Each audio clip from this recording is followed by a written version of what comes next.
Hello friends, today in this video I will show you how to enable Windows PowerShell in Windows 11.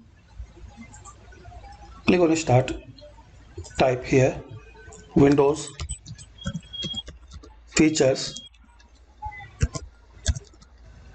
on or off. So type here and select Turn Windows Features on or off.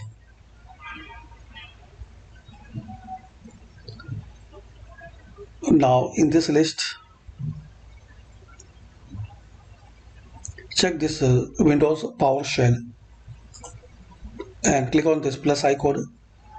So you will see another option, Windows PowerShell 2.0 engine. So check this both box, then click on OK.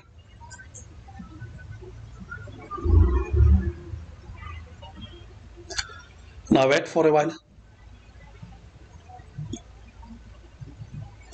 Now once you complete, close and restart your PC. So this way guys, you can enable and turn on Windows PowerShell in Windows 11. Thanks for watching. Please comment this video useful for you or not.